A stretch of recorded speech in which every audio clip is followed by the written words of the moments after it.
Insights is a powerful report that helps you gain a deeper understanding of your data in terms of trends and visualizations. Let's look at this e-commerce demo board to review the kind of insights reports used to display important metrics. The metrics that you see on this board are things like revenue over time, revenue by brand, purchasers who are both active and new, purchases that were completed in the last month or over a period of time, and so on and so forth. Why don't we try to build a few reports of our own?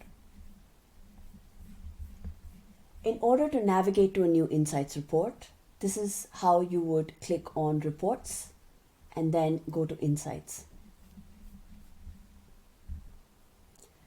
As you can see, the default layout of an insights report is that you have a query panel on your left side and a visualization that immediately populates a visualization as you build your query.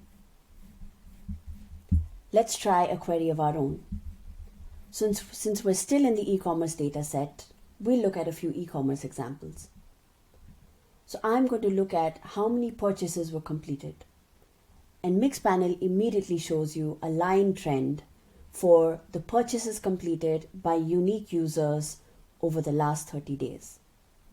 If you're interested in seeing what are the other kind of visualizations you can use in the Insights report, you can navigate to the top right of the screen where it says line, and you can see that visualizations available to you are the line and stack line, the bar and stack bar, the pie, the table, and the metric visualization.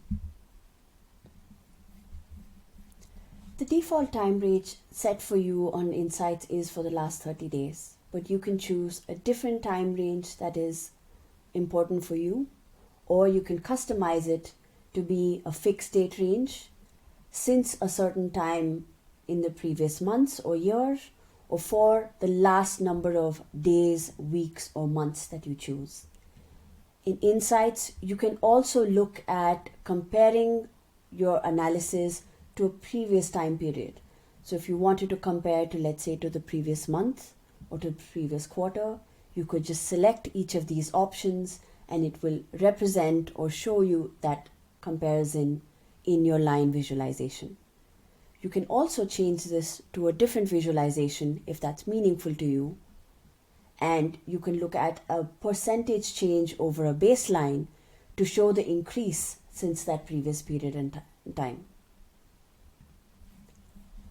Last but not the least, you can apply either a filter or a breakdown to your report. So if you want to filter by, let's say, one specific payment method or a shipping country, or if you want to look at those payment methods side by side, then you simply select that operator and it will show you a visualization comparing all 4 different payment methods side by side.